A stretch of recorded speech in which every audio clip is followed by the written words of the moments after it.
What's up, AtoZ Sports Live on a Monday? Not a victory Monday, but close.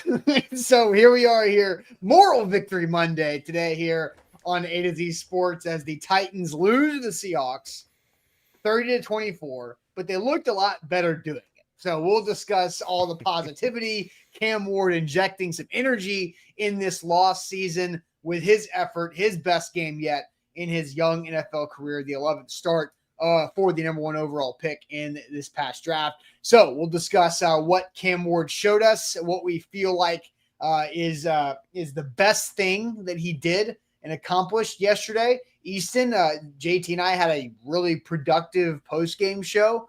So this is your first time to really talk about it here on air after you wrote a couple articles about Xavier Restrepo getting robbed by the NFL, and the NFL needs to send Xavier Restrepo an apology letter. So we'll do that. They will. We'll just never hear about it. Yeah, they will. I mean, we might hear about it. Xavier Restrepo didn't know any better. You could probably ask him. He probably said, "Yeah, they told me that." Xavier's actually one of the most highly media trained guys, young guys in that room, except for live streaming on TikTok. Yes, good point. But face to face, I have tried to get little moments for him to crack, and he does not. He's very. Miami does it right. They polished them boys up down there.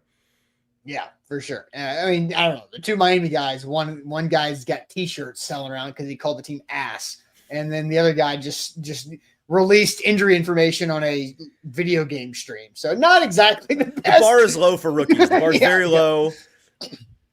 Don't worry about it. But you're right. It's a not sad Monday. Maybe that's the right way to put it. It is a not sad moral victory Monday here. That's right. On this AtoZ Sports show. So we'll talk about Cam Ward, his best thing he did in that performance against the Seahawks. Mike McCoy being aggressive, and Xavier Restrepo's NFL debut. Plus, we'll squeeze in there some Jim Dike superstar level, maybe. We'll talk about it all. But Easton, tell the fine folks what they got to do before we officially get going. Yeah, we're going to give Mike McCoy some flowers this morning. You'll have to not touch that dial. Tune in to find out. We're going to talk all about that riveting game the Titans played yesterday. Looking forward to getting into it with you all, and already a number of comments from those of you on YouTube and on Facebook that I want to address that we have starred, because we got some good stuff in there. Some folks talking about your choice with the thumbnail this morning, Austin. Some reminiscing. We do have some people. Okay. We have some memory lane discussion going on. So we can touch on all of this once you have all liked the show. So on Facebook and on YouTube, hit that thumbs up button for us. It is extremely easy and free for you to do. It costs you nothing. Just click that button for us.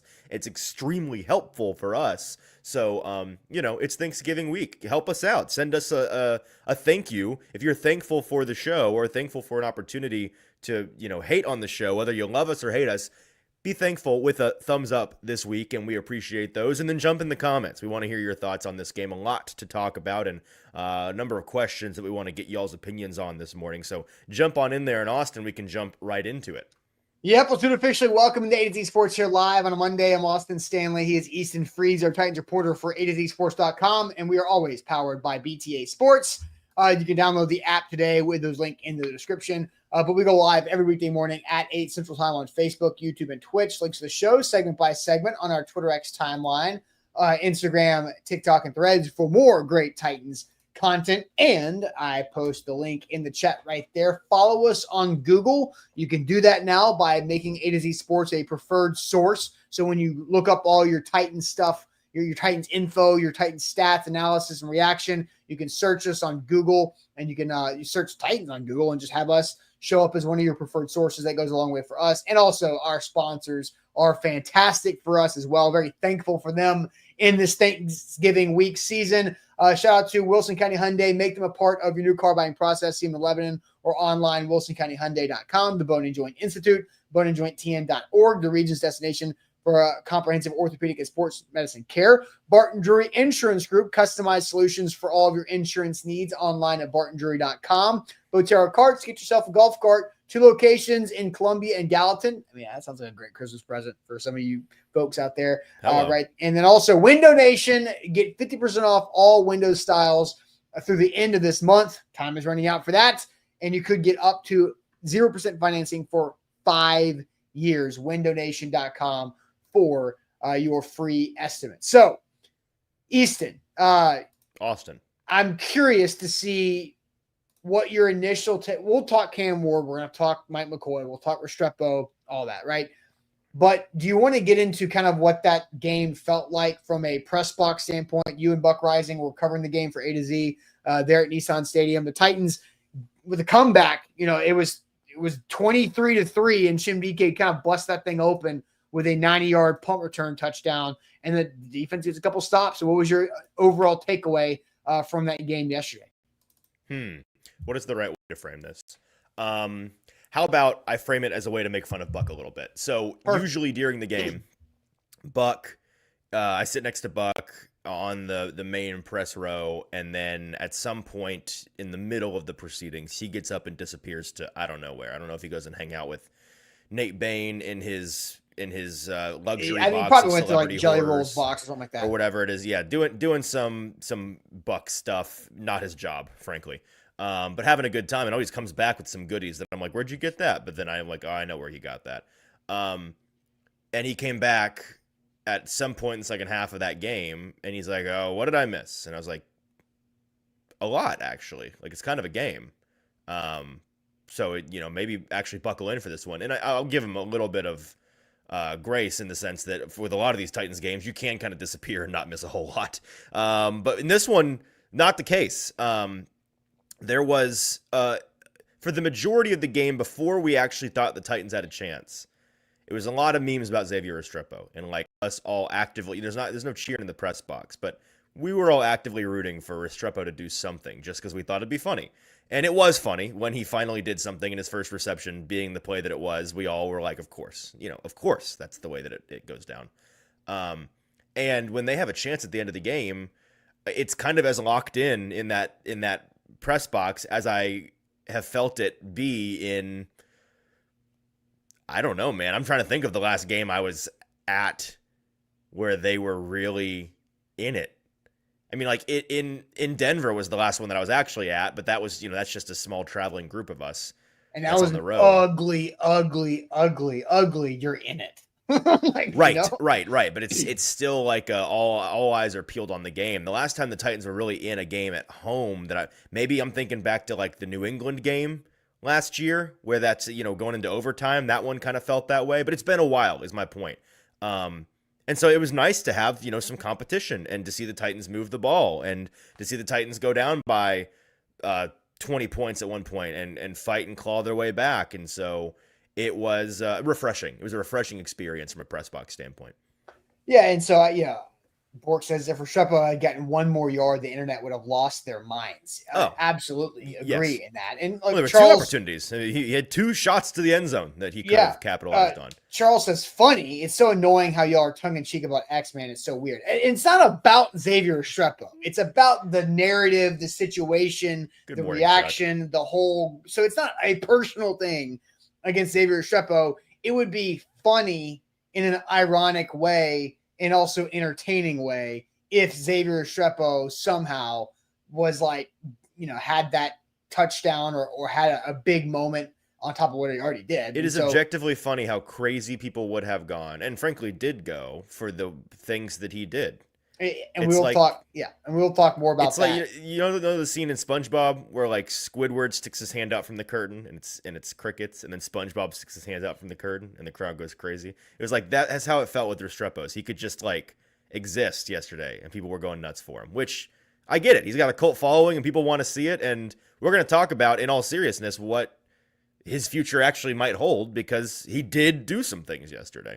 Yeah, for sure. So all right, let's talk about Cam Ward, though, because Cam Ward had his best game as a Titan thus far. So let's hear from interim coach Mike McCoy on Cam Ward's performance yesterday that led for 250-plus yards passing. Led the Titans again in rushing, had his first career rushing touchdown, 2 touchdowns in total, and 0 turnovers by Cam. Here was Mike McCoy. I love the way Cam played today.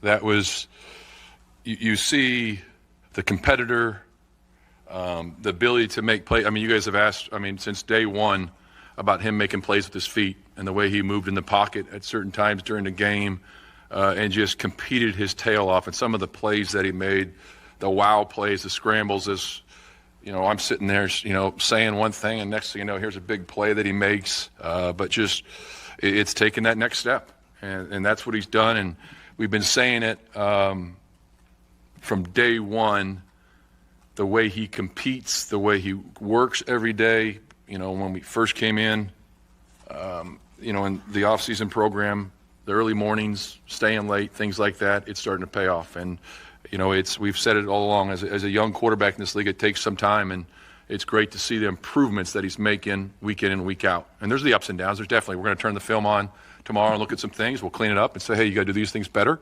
But just the command of the offense and some checks that he made during the game, I really like the way he played today. I think everybody liked the way Cam played yesterday. And so it was, I think, objectively his best game front to back. Getting points in the opening drive in the way that it happened. JT said at the time that was his best drive of his career to this point. And I think there's something to that, not because of it. It didn't end in a touchdown, right? But it was the nuances of how Cam played the quarterback position within the context of that drive.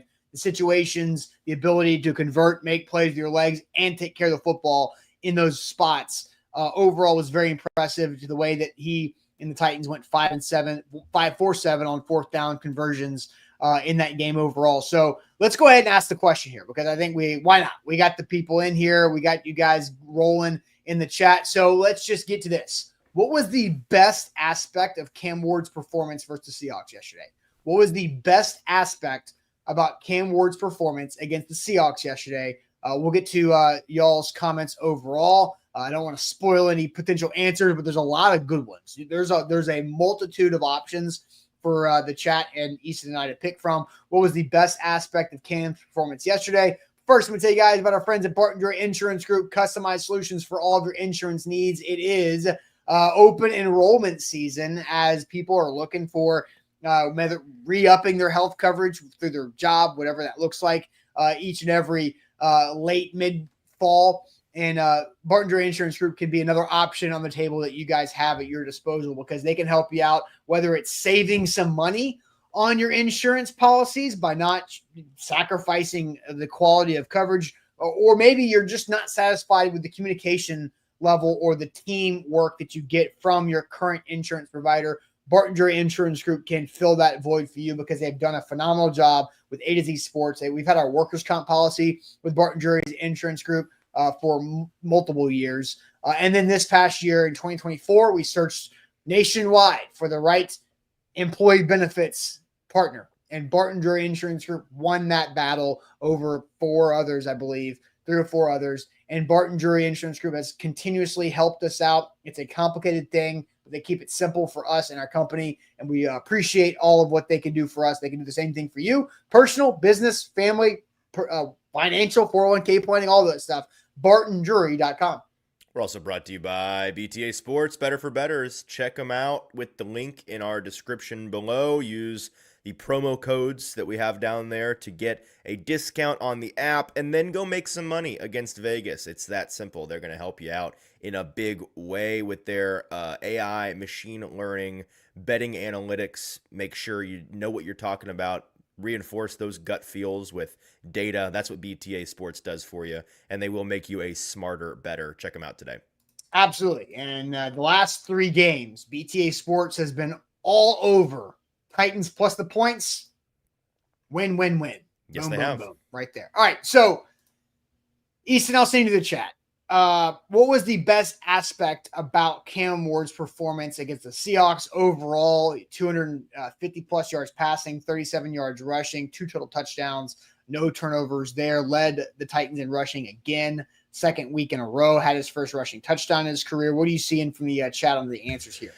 Seeing a lot of love for the legs, using his legs finally, confidence in his legs. His decision-making is what Ghost loved the most. Steel Caribbean loved how he protected the football. No turnovers today. No turnovers from Anthony Keys. Using his legs more. No turnovers. Played a complete game. He looked loose. He was a dual threat out there. That he called all the plays. Well, that's not true. His pocket presence. His ability to run for positive yards. scoring a receiving and a rushing touchdown, emblematic of the way that he played in that game, being a dual threat, finally scrambling. He felt decisive and comfortable. His command of the game was impressive to Scott. I think that's a pretty good one. So seeing a ton of love for the running, the scrambling, the decisiveness, and no turnovers. So those are the general answers. Efficiency, ability to move the ball, staying ahead of the sticks. I think that's a good one to point out. The Titans were certainly ahead of the sticks more yesterday than they typically are. Part of that because the offense was taking what was available to them. Also part of it because the offense, there were a lot of penalties called, but generally speaking, there weren't it felt anecdotally like there weren't as many drive busting penalties where it's like, we're in 2nd and 20. You know what I mean? Except for the one time. Right. There were twice. There were twice. It did happen a couple of times, but usually it happens like every other drive for the Titans. 1st and 25 on the second drive turned into 2nd and 29 real quick.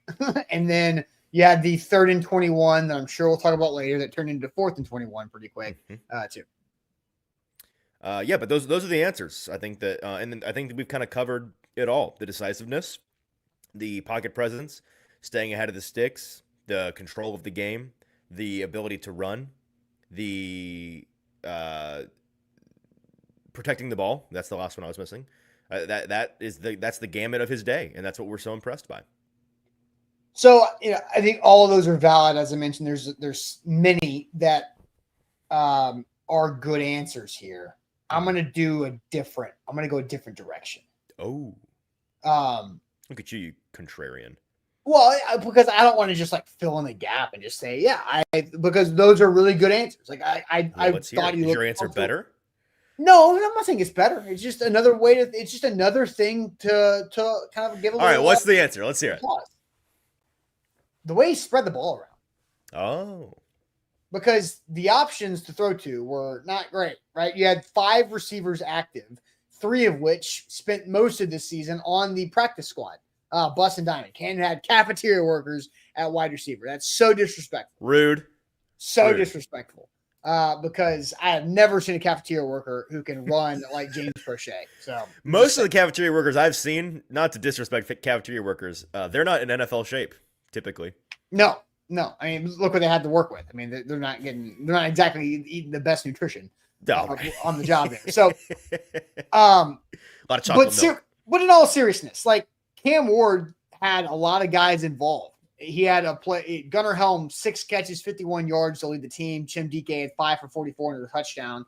Then you had James Crochet, 3 for 42. Chig, 3 for 40. Restrepo, 2 for 26. Pollard and Spears each had 4 for 21, ironically. And then Van Jefferson had the 1 for 11, but it was on 4th and 5, and you convert it big time. So I mean, you have 4 guys who had over 40 yards, and then you had a lot of guys. You had 4 guys who averaged over 11 yards per catch on the day as well. So I like the way he was able to spread them out because it wasn't just a volume targets to one type of guy day. It was all over the place because you had Helm with 7 targets, DK 7 targets, Restrepo had 6, Pollard and Spears each had 5, Chig had 4, and Prochet caught all 3 of his. So I think it's the one that he didn't catch, but the Titans hurried up enough to make sure that it counted as a catch. I thought was really good awareness by Cam and the rest of the offense as well. So I really do think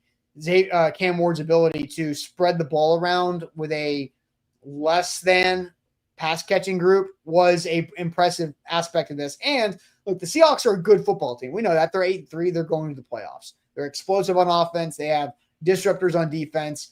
And I honestly don't think that the Seahawks took their foot off the gas at all. They are the number 2 DVOA team in the league. Yeah. They are not just a good team. They are a fantastic team. Mm-hmm. Yeah. So that's my answer, just to kind of add something into the group of good answers here, is the way that Cam spread the football around to a bunch of different guys.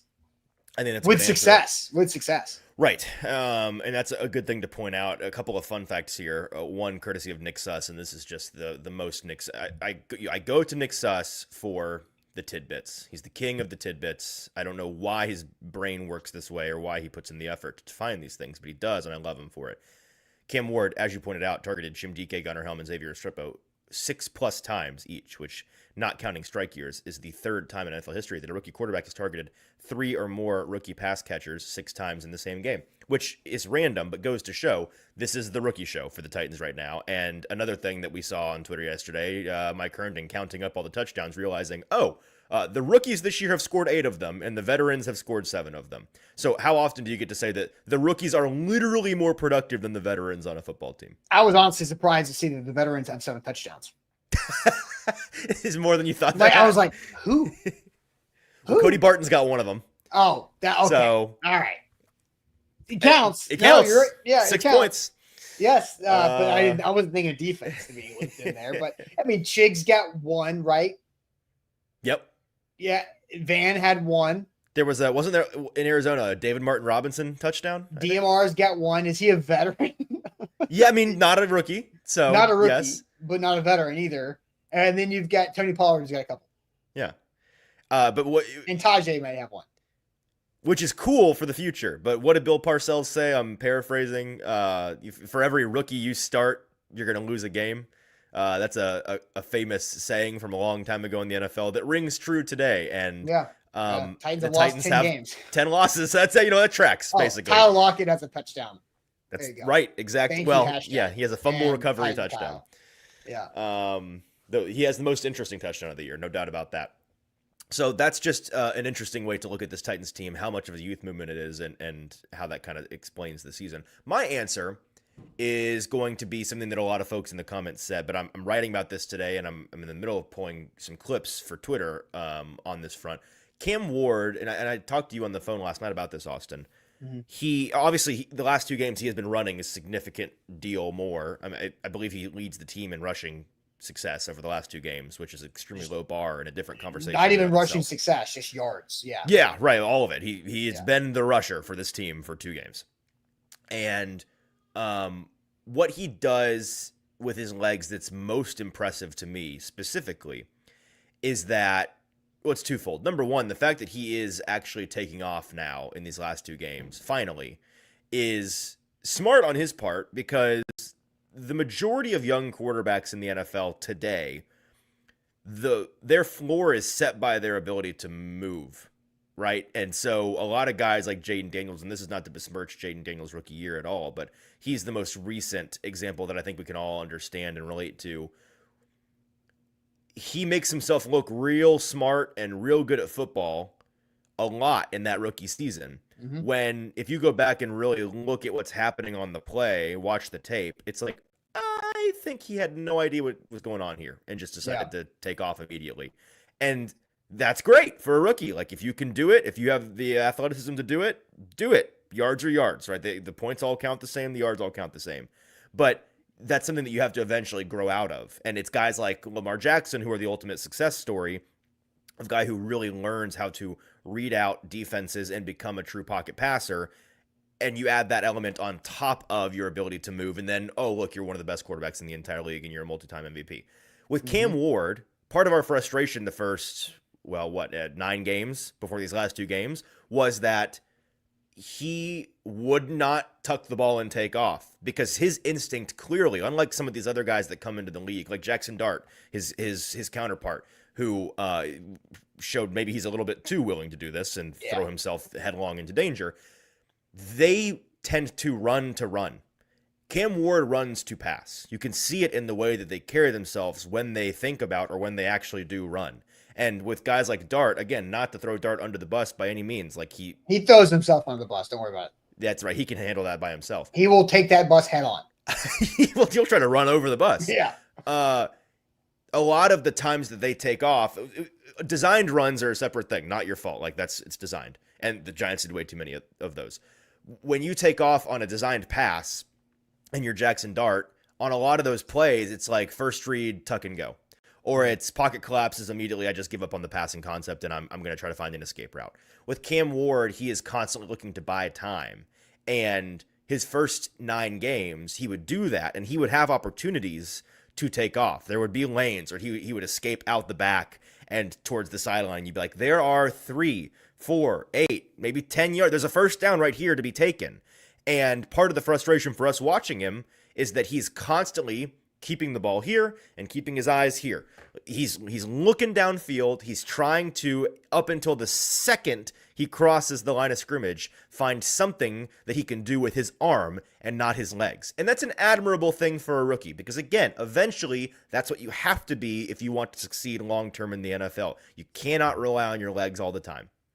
But there's a balance there. And what he did yesterday so well, and again, I've got a bunch of clips coming on Twitter about this, is that he's still doing this, right? He is still keeping his eyes downfield and his arm in a throwing position until he gets to the line of scrimmage. But he is doing a much better job of recognizing what the optimal decision is in that moment. Yeah. He is taking what's available to him with his legs. And it's not just that he swung all the entire other way, that now he's just running the whole time. In this game, there were examples of both where he would see there's nothing and take the 9 yards, take the first down, put his head down and get 1 extra yard against a defender. And there were examples where he would have, I mean, you can see it on tape. It's like there are 8 yards there for him to gain. But instead, he's going to throw to DK, who's streaking across the field, and it's a 25-yard gain. Would you look at that? That is what great quarterbacks do. That is what Patrick Mahomes does so well and kills teams with. And again, the Patrick Mahomes comparisons are dangerous territory. But that element of his game is something that Patrick Mahomes has done better than anybody else in his time in the league. And has every single team has a painful memory in their heads of Patrick doing that to them. And Cam clearly, naturally wants to play that way. And I think he can play that way. And yesterday's game was an example of him doing it at a pretty high level. I have 2 things. I want to talk about one of my other favorite things that you just reminded me of from Cam Ward in this game, and then I want to dump on Mike McCoy. But also, we'll get to that in a second, but like assignment for you and I and others. How can we at AtoZSports this upcoming draft season try to transfer the player comp, and instead of a comparison, it's a play style similarity, right? Because like change the narrative on it. Yeah. Because like, okay, I can go out to my local basketball court and I can play my play style can be Steph Curry, right? But I'm not going to hit those shots. Mm-hmm. So you're not going to compare me to Steph Curry, but I'm going to play like Steph Curry. I'll hit some of them, but not like what Steph's doing, right? So, but like Cam's play style looks similar to Patrick Mahomes, but he is not compared to Patrick Mahomes. It's the same thing. It's Good like luck. it's. Those of us who actually know how this works and like work in or are familiar with draft media know what comp means. I know, but the public messes it up and then it just gets crazy. And play style. It's play style. That's what it is. Play style.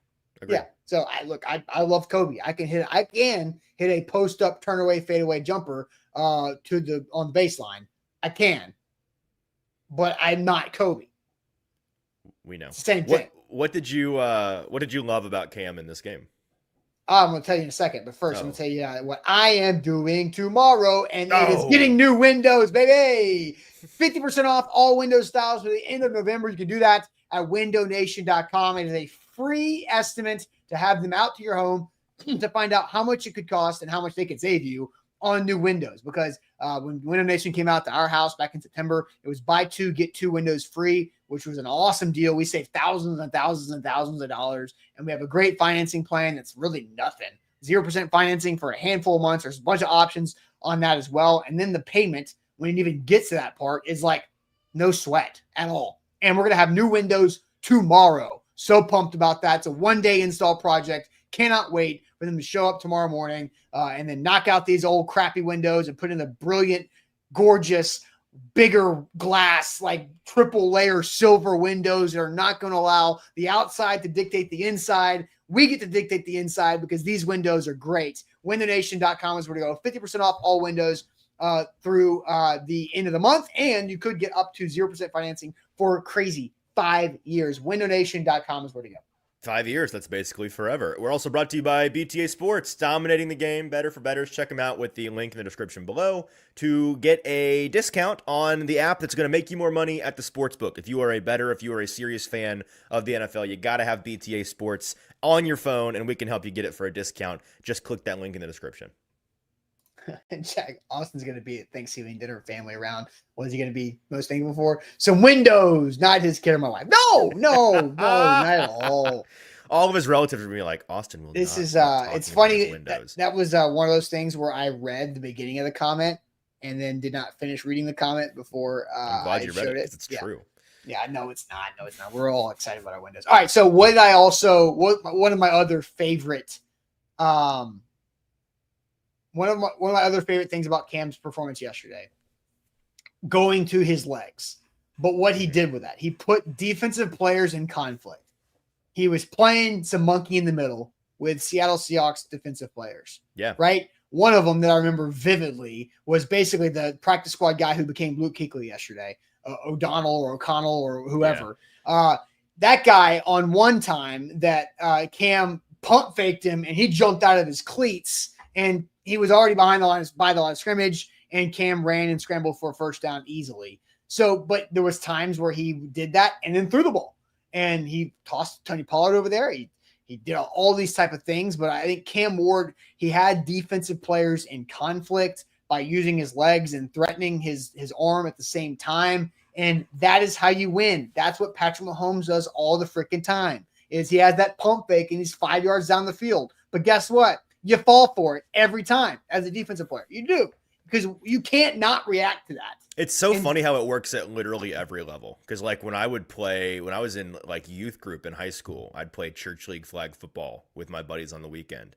And our quarterback it became a running bit that he'd abuse it like 40 yards down the field, like not even in the same area code as the line of scrimmage. And dudes would still bite on it. And it's like, I can't believe you can get away with that in church league. Well, you can get away with it in the NFL too, apparently, because these cats I think it's human nature. I don't know what to tell you. It is human nature. That's why the pump fake works. High school, college, NFL, just always pump fake, no matter where you are on the field. Especially in open spaces. Like pump faking in a pocket, not always guaranteed to work. Pump faking in open space is going to work every time. It's the most underutilized move you can make in basketball as well. That shot fake, and you're going to get somebody. You're going to create another lane somewhere.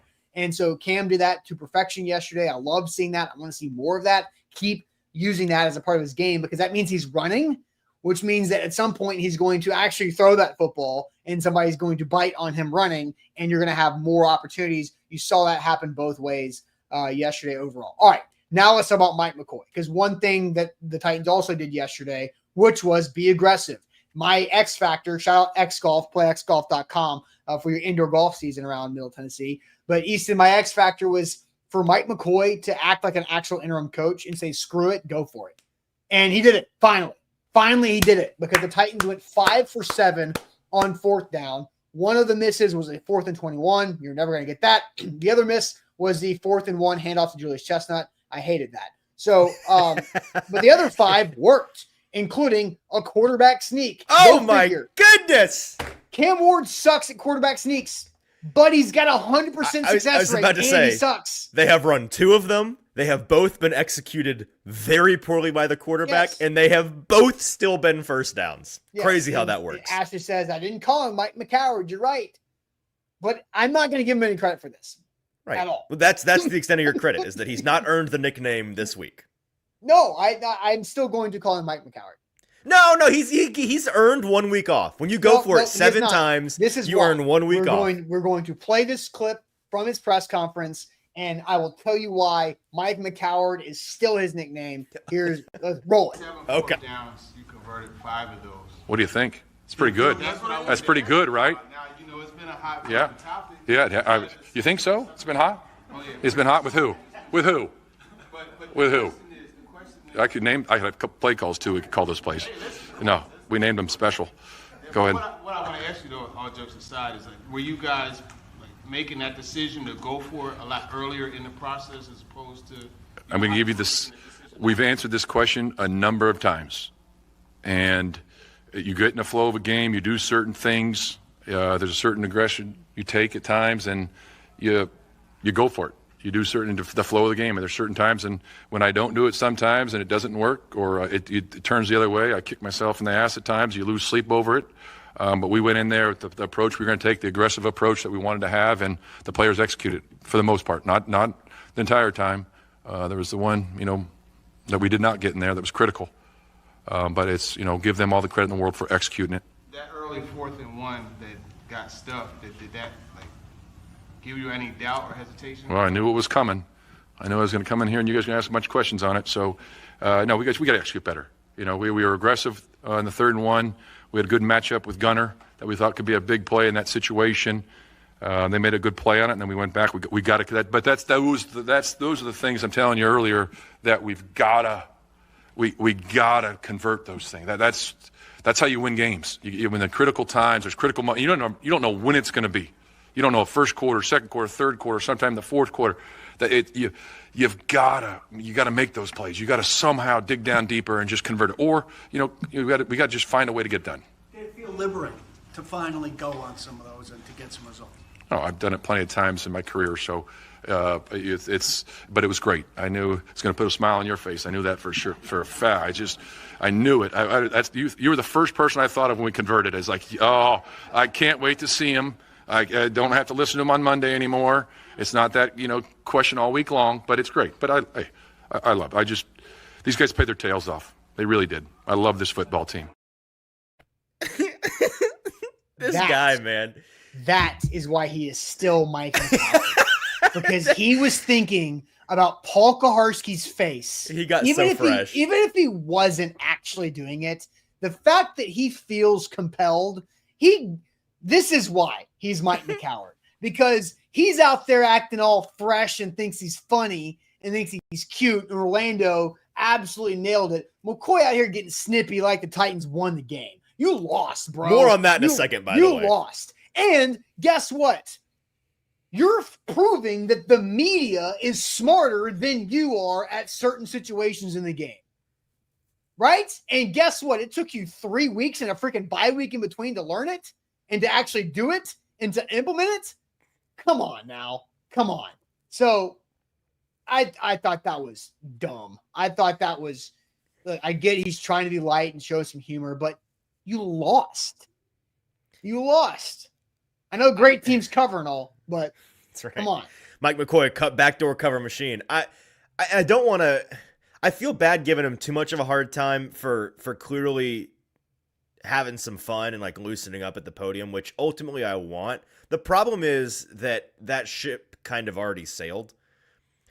If you want to be this guy that does bits like this at the podium, you should have started that 3 weeks ago. You know what I mean? And we would have loved and appreciated that. It's a little late for that. And especially to your point or to whoever's point it was in the comments, you lost the game. And I tweeted out after that press conference, I got a lot. Listen, Sunday evenings bring out the sensitive losers online. And that's what they are, sensitive losers, because I got a lot of heat for saying, and you know what? I'll quote it because it's important to me to get this right. I walked out of that press conference and I kind of took a step back and was like, hang on. Did the Titans lose this? Okay, yes, the Titans lost this game. Just a reminder. In fact, they lost by 6 points. So, not even like it was a real nail biter. But I tweeted, I don't mean to be a hater, and I really don't. And I really do understand the progress that everybody feels, which is leading it to be like this. But the Titans lost this game.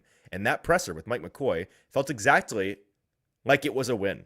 Not a knock on McCoy. And truly, this is not a knock on McCoy. It should be. I'll explain why it's not a knock on him in a minute. Okay. But this is just an indicator of how far this team has fallen and how much room for growth there is. And I have naturally got all kinds of hate about being a rage baiter, about being Nashville media is trash, blah, blah, blah, blah, blah, blah, blah. Predictable. Not surprised by that one bit. But that's the reality of it. And I was far from the only person in that room that felt that way, where it's like, that sure was chipper for a loss. Now, again, I really do understand. I mean, I feel it too. It was a moral victory game, if there ever was a moral victory game, and you hung tight with the team that was supposed to throttle you. You had your rookie quarterback play his best game of his career. There was a lot to be happy about. There's a lot to be pleased with, right? Yes, yeah, let's not go overboard. Is kind of my point. Is what I think what you're saying as well. And the reason why it's not necessarily a knock on McCoy, although in this clip that we just showed, it definitely is a knock on McCoy for being kind of ridiculous. It wasn't just McCoy. It was kind of everybody. When I went down there to the locker room and the media room was around the team, that was the vibe from the players, the coaches, the support staff, the janitors, like everybody, the caterers. It was a pretty chipper group of, to be frank, losers, because they lost the game. Now, I don't mean to call them losers in a derogatory way. I mean, they literally lost. And it's, again, really the only takeaway from my comments here are that, oh, how the mighty have fallen. You know what I mean? Like, the fact that this is the bar for happiness immediately following a game is not getting killed, but still losing, is just emblematic of how far this team has to go. And so Burning Devil says, so you wanted them to look sad. No. Again, let me be crystal clear. I did not have a big issue with the way they all acted because they felt the same way that I felt. It kind of dawned on me when I took a step back from the scene that I was a part of and realized they did in fact lose the game. It dawned on me, wow, this team has a long way to go. Because a lot of teams, that exact same scenario, there's a lot of dudes that are pretty pissed off because the Titans did have a chance to win this game, and they were at home, and they lost a home game. And for the majority of competing teams, no matter who your opponent is, like I think back to some of the Vrabel teams, even some of his worst teams at the end of his tenure, that would have been a very different scene down there than what we had yesterday. Because the expectations have shifted significantly. Yeah, and so David says, all 2025, Titans media said wins don't matter. It's all about developing Ward. Then their beloved Callahan gets fired, and now it's wins matter. It's not beloved Callahan. You're just not listening, David. And I agree that David is missing the point over on this, but because it's the NFL team just accepted a moral victory. That is what's happening here. Correct. And that is a weird place to actually live in. Fans, I believe fans can have moral victories at times. I do. That's and I think this fan base deserves one. Hell, they've been through a lot. And this is a moral victory. Like there's no, that's why I said it's a moral victory Monday. But to David's the point, team treating it that way too, which is crazy. The same organization last year won a game in Houston, made a big back flipping deal about it, and then went to Washington and got their asses kicked in the frigid 40-degree weather. So cold. And said, we didn't handle success. Success? Suffering from success. Suffering from success. Get the hell out of here. So the football team of paid professionals, highly paid professionals, with this goofy-ass interim coach is taking a moral victory. And that guy's act like he did anything. Right. He didn't do anything. Right. And I don't want.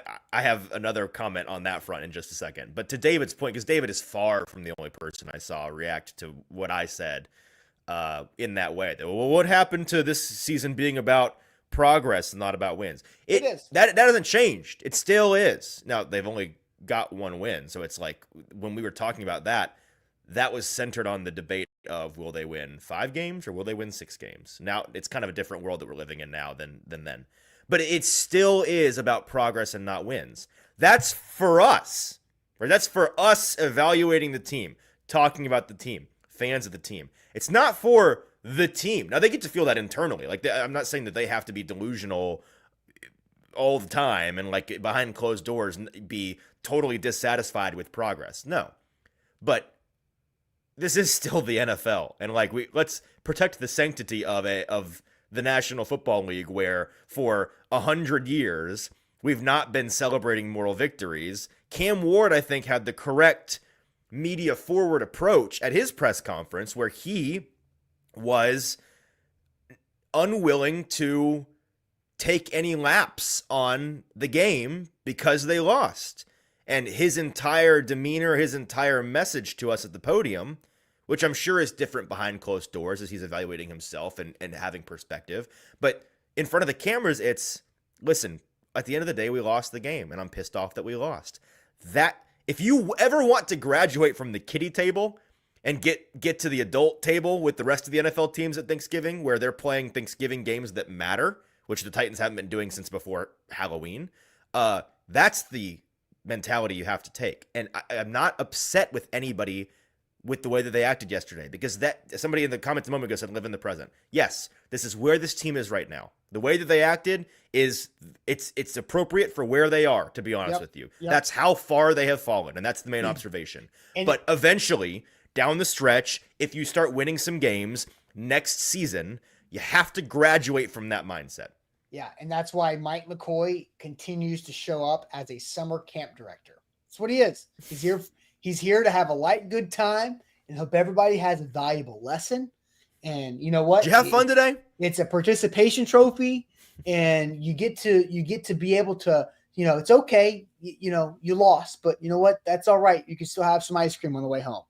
And that's exactly what Mike McCoy is. And it drives me insane because he's an interim coach and he doesn't have any juice. Mike McCoy needed the media to bully him publicly for 3 weeks to be aggressive. This is my other point on Mike McCoy and why I'm with you that he doesn't really get all. I mean, I'm going to give him some credit because he did the thing. He did do the thing. But the fact that it took, as you pointed out, he might be the most malleable coach in the league, to be honest with you. I was kind of concerned yesterday, realizing how much outsized influence I think we have on this man. The fact that we have now, there have been 2 big instances, actually 3 big instances, of us directly impacting what he does as a coach. That shouldn't be a thing that happens, but it clearly has. Which means I think it would have taken more guts, if you want to get on the theme, if Mike McCoy punted more yesterday. That would have been a more gutsy decision because he knows what's coming afterwards and he's stuck by his situational flow chart in the wind, right? Like that's. In all seriousness, I do think he got sat down over the bye, or maybe over this past week, like by leadership. Like I think he was told by somebody in charge of him, like, hey buddy, let's cut this conservative crap a little bit, okay? Well, I believe wholeheartedly that there were conversations that were had on that front, and there was a mandate. Because it is not in his nature. Because again, like that's the whole thing. It's and still they robbed the whole Julius Chestnut 4th and 1 handoff was so dumb. And Bo Hardigree has some fault in there too. But you gotta do what I said earlier was put defenders in a monkey in the middle situation with Cam Ward's arm and legs. And that is a winning spot for the Tennessee Titans. Bo Hardigree really stinks at this, by the way. He's not good. He's very bad. The thing about the short yardage runs that kind of annoyed me the most was, last I checked, they drafted a rookie running back to do that. Yeah, I know, but he first game back yesterday. Yeah, and I don't know how much. And I'm not. You're right. First game back. I mean, like, I'm not saying give him all the run in the world, but he got 0 snaps on offense. He's also a converted linebacker who's still learning the position. So I'm not gonna, But you used a draft pick on the guy. Here's the problem. Now. Here's you the problem. Didn't use him one time in short yardage? Not once? Look, I get it. So, East, now I want to tell you a stat. I want to see what you think about this. So we're talking about Khalil Mullings, by the way. I didn't mention his name once. Yeah. So Tony Pollard, Tony Pollard's rushing numbers on the day, East End, off the top of your head? I don't, but I know they're ugly. 11 carries for 20 yards. I'm doing some quick math, Austin. That's is that less than 1 yard per carry? No, that's less than 2 yards per carry. Or excuse me, less than 2. At one point, my math was too quick, I'm afraid. I'll tell you this. After contact, Tony Pollard had 30 yards. Yeah. Okay, so Austin Lambers just said, thank you. Perfect timing. You made it easy on me. Tony Pollard is washed. Tony Pollard is washed. Tony Pollard is washed. Austin Lambers. Tony Pollard had 30 yards after contact. He had 11 carries for 20 total yards. Right. So if you guys are blaming Tony Pollard, then you're blaming the wrong people. Tony Pollard's not he's not like an innocent soul here. He's not done good. I think he's overthinking, he's pressing. But Bernie Devil says, what's happened to him? the offensive line and the play calling and the run schemes happen to him. He is just getting blitzed out there. If you think Tony Pollard is washed, I think you also have to think that Tyjae Spears is washed, because they're having the same amount of success running between the tackles. Like I find it strange. I know that Tony Pollard is the guy that we think of as the between the tackle guy, right? But they've both been doing it, and they've been doing it equally poorly. So if you want to say it's a Pollard issue, that's fine. But I think logically you have to then say it's the running back's problem. You can't let Tyjae off the hook too. And I don't think anybody's out here saying that Tyjae is washed as an athlete. Tyjae is the most exciting player with the ball in his hands. I don't know what's going to happen every time he touches it. Who knows? Besides, Chim DK has passed him up on that now, but I don't know. Tyjae's anytime he touches the ball, something not boring is going to happen. Unless he's running between the tackles, in which case something boring is going to happen. Because this team can't. I tease this, and this is going to open a whole can of worms that I don't. I'm gonna do this right here with the lid, and then we're gonna shut it. I don't want to get into it. A lot of people yesterday during the game asking, like, what happened to the Titans run game? Titans run game missing. Please call St. Thomas Sports Park if you have any information that may lead to the discovery of the Titans run game. I have a pretty strong guess, and people don't want to hear it, and people are gonna like roll their eyes and groan, but I think it's true. Sorry. I think what happened to the run game is that the guy who knows how to call the offense and knows how the run game is supposed to work is not here anymore. And he also worked hand in hand. He actually, believe it or not, fun fact, he was related to the guy who was designing the run game from an offensive line standpoint and was the engine mentally behind the run game from a blocking scheme standpoint. And that guy's also not here anymore.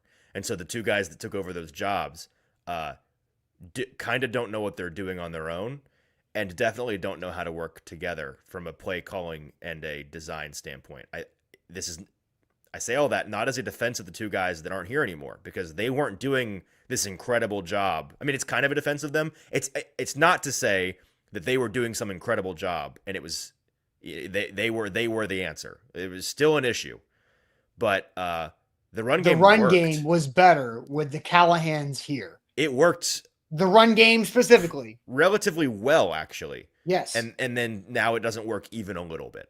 All right, let's shut that. What was the important takeaway from Xavier Restrepo's first Titans game?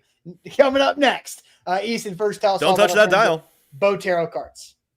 Bero Carts are friends here with 2 locations in the Nashville area. They are a locally owned and operated seller of, where is our, I just am blind. Here we go. Bero Carts. Life is short. Buy a golf cart. As you can see, our beautiful graphic here on the screen. They have 2 locations in Columbia and in Gallatin. So wherever you are in the Middle Tennessee area, you can check out a Bero Carts dealership. They are a full service sales and rental dealership. And again, locally owned and operated. So support a local business today, this week, with Black Friday and Christmas shopping coming up. It'd be a fantastic gift. You know, this is the season of car commercials, and it's like a beautiful $90,000 car with a bow on it. And I don't know about you, Austin, but I tend to sit around with them and be like, who's doing that?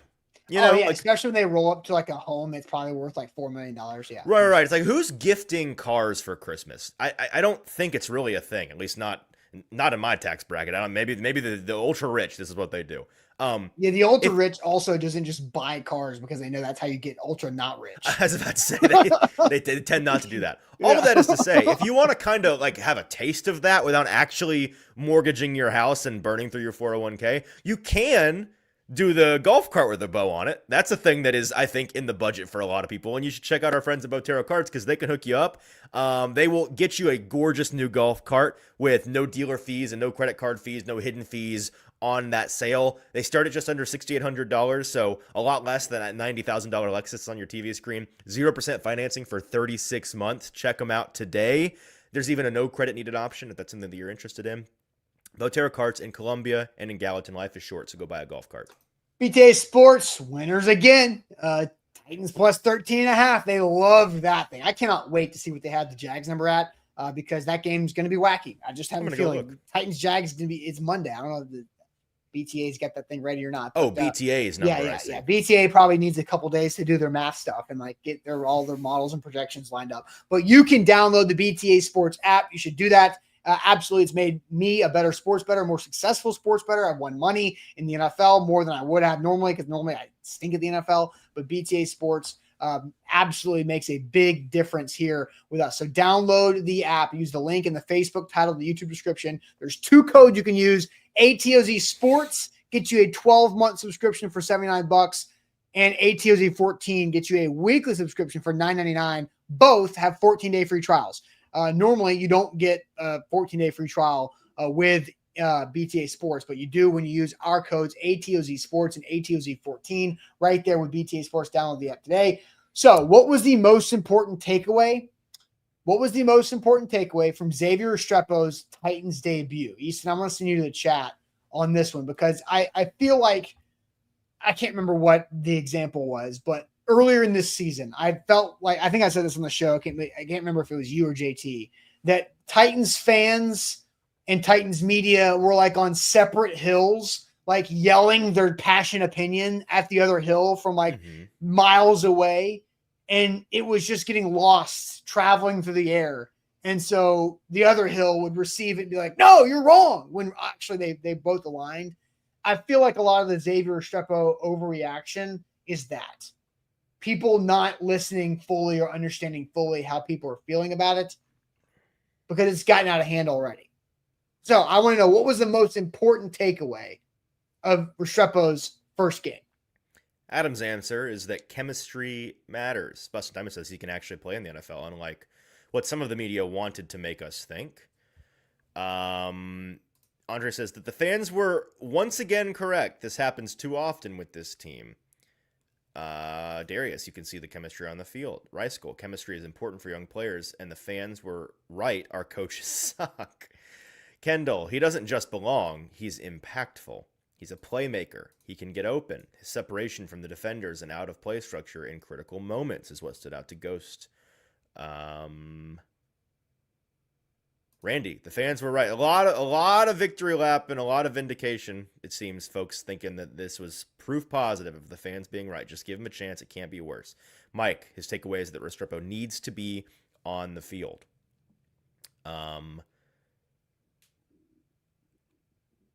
Yeah, I'm trying to find anything that's different, but it's generally the answer is, oh, here we go. The most important takeaway is that he's better at football than Mason Kinsey from our resident scribe, Jack Longley.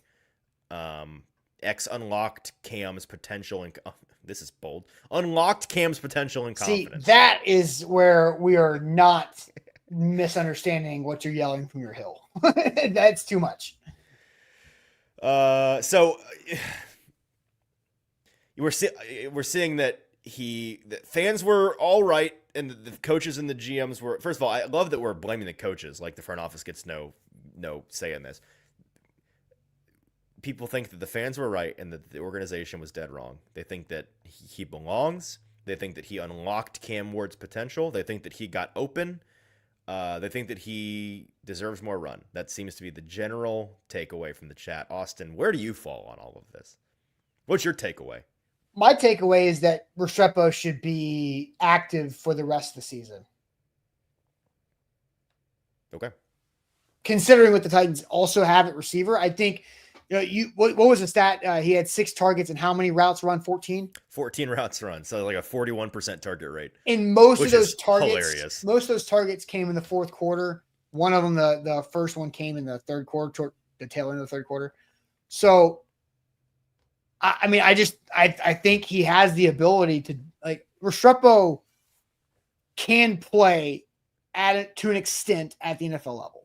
The Seahawks, I think JT brought this up in our pregame show yesterday. The Seahawks play a high, top 5 high percentage of zone defense. Mm-hmm. That is where Xavier Restrepo wins. Indeed. If you're going into a game and that opponent plays 70% man, probably not going to be a Restrepo game where he wins. Well, and that's to the point of people saying he got separation. Not really. He found holes. Correct. There's a big difference between a guy that separates and a guy that knows where to sit in a zone. And Xavier Restrepo, in college, it's all over his tape. His success primarily coming in those spots. And You can be a one-trick pony in that way. Like, you don't have to be. Now, it's going to limit you. But if you are truly savvy as a zone player against zone, we can work with that in the NFL. We need some guys that can separate.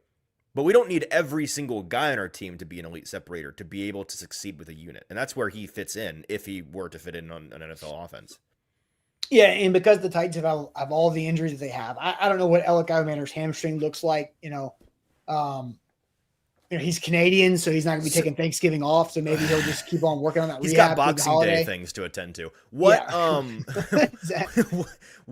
So what's the math on this? Because I'm with you that my answer is he looks like he belongs, and he looks like a guy that I want to see get some run to really get a firm answer on down the stretch. Like, I want to see more of Xavier Restrepo. But what's the math on this? Who should be up? Let's assume everybody that's on the team right now gets healthy. What should happen here? All right. So in my pregame show prediction, I thought of the 5 receivers they had, I thought Mason Kinsey would get the least amount of offensive snaps. Then Restrepo would be 4th. Prochet, Jefferson, DK would be the leading snap target share guys at receiver for yesterday's game. Now, I think it materialized as the way that game went out. And when they needed some offensive plays now, Restrepo got more and more the later that game went. So Sheed says goodbye, Mason. No, Mason Kinsey needs to play special teams because Ridley's gone for the year. Alec might not be back. I don't know. But Van Jefferson needs to play more wide receiver snaps. So does James Prochet. And you have to have somebody play gunner, and Kinsey can do those type of things. Xavier Restrepo, I think, deserves more run. His 6 targets, you wrote about this at AtoZSports.com. He got helmet-to-helmet hit and pass interfered with on the 3rd and 21 play that should have given the Titans an automatic first down somewhere, whether it was a PI or a 15-yard roughness penalty, that would have changed the opportunity for the Titans to actually do something there. But I think Xavier Restrepo, his 2 catches for 26 yards was more impressive than what the box score is going to actually show that to be. And he also had the 1 7-yard catch that was setting up a 3rd and 1 that got called back for the hold that set up the 3rd and 21 opportunity too. So he was more productive than what the box score shows. I think there's opportunity to be earned here. So I don't know what the math turns out to be of where this puts him, but he needs to be active on game day moving forward the rest of the way. Agreed with all of that. Again, I just want to let's actually do the math here. Because you said let's do the math here, but I don't know what math you want me to do. Give me some. Well, give me some numbers. So Alec is healthy; he can play next week. Who's down? Prochet probably. I disagree. Prochet's I think Prochet's the guy we're not talking about from yesterday that we should be talking about, because here's what I saw from James Prochet yesterday. I saw the guy that lit it up in the preseason, and I spent all of August being like, man, the thing that this guy does that I love is when the ball comes his way, he finds a way to make the catch. Like, he is one of the more impressive catchers on this team, for lack of a more sophisticated way of putting it. He demonstrated that. I know what you mean by that. Yeah. The play that stands out yesterday is the where Cam clearly threw to where he wanted Prochet to be in a softer area of the zone, and Prochet made a diving catch, and that's the kind of thing. The one that he actually didn't catch. Yes, but my point is but I mean he made a play on the ball that allowed for them to get away with it. Like yeah. And he did actually catch some of those in August, and it wasn't his only impressive catch yesterday. He was the recipient of that, probably the prettiest pure passing play of the day for Cam Ward, where I think it was cover 3, and he rips the seam right up the middle over 2 guys on 3rd down, and Prochet makes a not so easy catch in traffic. That's a really pretty football play, and James Prochet looked like he belonged in that way, and he's kind of he's playing third fiddle to Chim DK and Xavier Restrepo for obvious reasons, but he looked like a guy that I would like to have up if I need bodies at the back end of my receiving room. Yeah, I agree, but I think Alec Alexander erases Prochet because of the positions they play. So why does Alec erase James instead of Mason? I mean, I think Mason's the no, odd man I'll out. answer it. No, I'll answer it because they pulled Mason up first when Alec was healthy, right? So This is true. Alec goes out, Prochet comes up. There's your transition there. That's why I say that. Because they already needed Mason Kinsey when Alec was playing receiver. Right. Right? I hear that. I know that Mason, like, the reason Mason got pulled up when he did, and the reason why Mason is valuable to this team, and I'm not just like out on Mason all of a sudden this morning. I think I've been a relative Mason Kinsey defender his entire time here compared to the rest of the media in this city. His value is as a teams guy, and there is value that, like, he was a pretty visible component of special teams a couple of times yesterday for some good and some bad reasons. I feel unqualified to know how to weigh the importance of that versus the importance of finding things out down the stretch. And maybe that's the real answer, is that, like, with a guy like Restrepo, a big part of the argument to play him more down the stretch is as a fact-finding mission. Like, Yes. let's see what this guy can do. With Prochet, he's been in the league, like, we know. Now, Yes. I think we know what we know about Prochet, but what we know is that he's a useful player and, like, a guy that I'd want on the back end of my team, no matter what team I have, whether he's on the practice squad as a reserve or on the back end of the active roster. I think that the guy can play ball.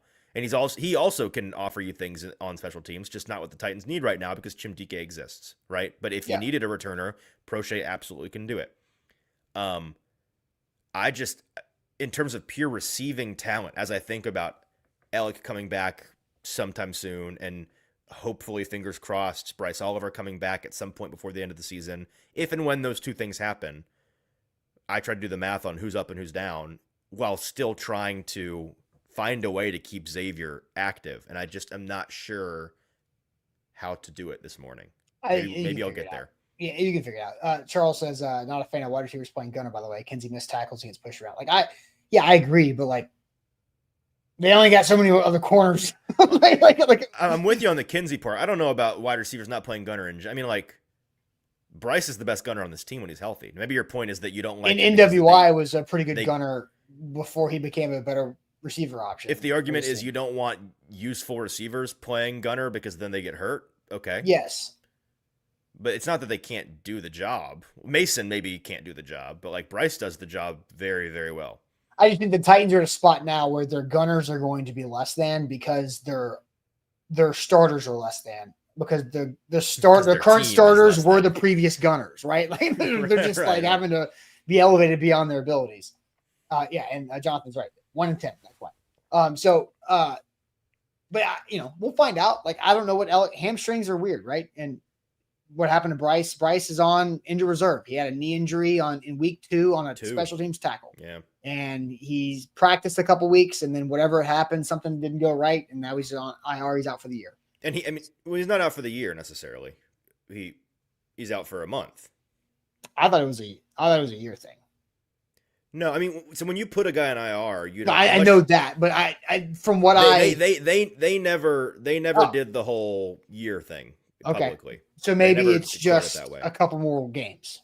Right. He's out for at least 2 more games. But if we're reading the tea leaves, I definitely think there's a chance he's just not back.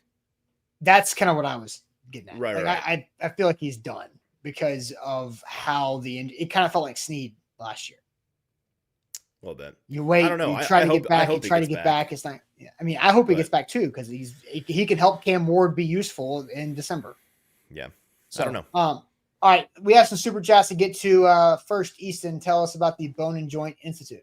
The Bone and Joint Institute, a place that could help Bryce Oliver out, I'm sure. They'll help you out with whatever injury you have in life, that's for sure. They are the place that we trust for whenever you get hurt in life. You have to know who to trust, and that's who we trust, boneandjointtn.org. They are the region's destination for comprehensive orthopedics and sports medicine. They are located in my neck of the woods in Franklin, Tennessee, with over a dozen specialists who can help you through any type of injury. They got a state-of-the-art rehab facility on campus to help you recover. They do everything for your convenience under one roof. They're not sending you running around town to a million referrals. Their clinic, testing, imaging, surgery, and rehab are all in the same place. So go and schedule an appointment today with boneandjointtn.org. Shout out to Wilson County Hyundai. Maybe not for a Christmas present, but I will say the end of the year is a great time to buy a new vehicle because there's inventory that needs to be moved. There's opportunity and deals to be had at the end of the year. I'm speaking from experience on that one. And Wilson County Hyundai can help you out tremendously in Lebanon, so you're not paying those downtown Nashville price tags. You got our guy Payne Bone out there running the show online, wilsoncountyhyundai.com for them. All right, Johnny says, I want to have a conversation about keeping Dennard Wilson. All right, let's have a conversation. We want right now? We can briefly touch on it. I mean, yes or no? I'm not against it. I'm not against the conversation or the idea of keeping Dennard Wilson. I just think that there's situations that we just have no idea what they're going to be yet. Correct. My short answer is that I think Dennard is a talented defensive mind. I think that for 2 years running now, he has drawn blood from a stone with the unit that he's been given. He has had every excuse on the board for him, and he hasn't needed them for the most part because he has overachieved with less than talent. And I think that's really admirable, and I think it's indicative of him having a future in this league as a defensive mind and maybe a head coach one day down the road. All of that being said, I do not think that the team will or maybe even wants to retain him. And I think the next guy that comes in, I think there's a decent chance the next guy that comes in is himself a defensive mind. Yeah. And if you go hire Robert Saleh, then just logistically, Dennard Wilson's going to want to go somewhere else where he can call plays, right? Yeah. So, but again, I'm not against the conversation. It can fit. If a certain head coach is hired here, I think Dennard Wilson could work. Agreed. So, yeah. Amnesia says, watching this game, I felt like that the moment when Shang Tsung said, and now for a taste of things to come, what the hell is going on with that? Shang Tsung famously said, and I quote, and now for a taste of things to come. That's what he's referencing. Don't ask me what it's from or who Shang Tsung is. I have no idea, but clearly that's what Shang Tsung once said. Usually I'll look up who Shang Tsung is. Help there. Can anybody? I'm reading between the lines. That's a Mortal Kombat reference. It is. And I believe he once said, a taste of things yet to come. I understand what you're saying. Clearly it's just not. I just think it was not on my level. Come on, guys. Mortal Kombat. Okay. Curtis says you got to hire some nerds, Austin. Yeah, the nerds for the football company. You can only have so many of them. Quote, and now for a taste of things to come. End quote. Shang Tsung. Hey, come on. I think I get some credit for the last 2 weekday shows that I've done here. I've got guts. I went Avril Lavigne deep cuts. Yeah, you get some real millennial credit. You're really leaning into the brand. Hey, I'm sorry. Mortal Kombat's also a millennial thing too, right? Oh, I guess, yeah, good point. You missed on that one. Yeah, I did. And I didn't like everything as a kid. Anyways, next super chat. That was it. That's enough Shang Tsung talk. That was all super chat. Oh, that's all of the. We have no more comments to talk about. I feel like that was it. Well, you got Titan says, awesome. I'm going to my first Vols game this weekend. What do I need to know? One thing I have no idea because Knoxville has changed so much around campus since the last time I've been there. I have no idea. I don't know what you should expect because the strip that I know has been demolished and turned into apartment buildings. And so I don't know what bars are there. I know the old city probably has some bars left. But I would say, are you a Vol or a Titan? Or a Vandy fan? I don't know. Because I would say first. If you're a Vandy fan, don't show up. No, I'm just saying that I was gonna say be loud and bring it because Vandy can win this game. I'm not one of those Vol fans who's gonna be like, oh, Vandy's Vandy. No, not at all. Vandy can absolutely win this game. And Diego Pavia deserves Heisman discussion. I am old enough to remember far worse Vandy teams beating Tennessee. So it's... Yeah, because those Tennessee teams are also far worse than what this Tennessee team is, too. This is true. My point is, Vandy upsetting Tennessee is not a thing that's never happened before. And I'm not even sure this game would be considered an upset. I know technically Tennessee is a 3.5-point favorite, but it feels like one of the more evenly matched Tennessee-Vandy games of my lifetime. And it's an exciting one. They're both, I think, very talented teams. And if only Tennessee had taken care of business once this year, this could be a play-in game for the playoff potentially. Yeah. And it's not, unfortunately. Yeah. It turns out when Tennessee doesn't have stupid ass turnovers that turn into touchdowns for the other team, they do a pretty good job of winning games. Well, I'm looking and making forward to field watching goals. it. What time is this game this weekend? 2:30 Central. Love it. I'll be eating Thanksgiving leftovers by then, sure. Day I'm 2 leftovers. Yeah. You I'm- always got to cook enough for Thanksgiving. They give you a couple days worth of leftovers, you know? Yeah. I'll be fat and happy from the previous 2 days' feasts, and I will be enjoying this game on my couch. Can't wait. Did we read this one, by the way? Oh, no. Why did I miss that? That's why I thought we had another one. My bad, David. Austin hates you, David. No, it wasn't in the. It wasn't. The super chats go to like its own folder automatically. It was in the start folder for me. Titans didn't have to see be it. facing the most difficult schedule. We talked about this last week. They quite literally are. 13 of 17 games versus teams with winning records. It's a factor in their poor record. And also, he wants to see more Restrepo. Correct across the board, David. Well put. My bad, David. I promise you, it was not. It's not in my. In your start folder right now. Yes. It is not in mine. David, don't worry. I got you. David, I appreciate you. That is Austin a might not, glitch. but That I is a appreciate tech you, so glitch. don't No, worry about David, it. David used to come see us for the main stand. I know I know David. Oh, is that right? Yeah. David's an OG. One of the Oest of OGs. The Oest of OGs. One of the Oest of OGs. Write that down. All right, I've got some Cam Ward clips to get to, so let's get out of here. All right, we will do that. Hopefully, you guys will enjoy. So our week is shortened, right? No Thursday, no Friday shows because Thanksgiving and Black Friday. We haven't done Black Friday shows in years. So hopefully you guys enjoyed the rest of the week there. But Tuesday and Wednesday shows are coming with Easton and JT. I'm getting new Wednesdays tomorrow, so I'll be off the rest of the week from the show standpoint. So we'll see you guys tomorrow. Make sure you hit that like button, like the show, subscribe to our channel. It goes a long way for us. And we'll catch you guys throughout the week. Appreciate it.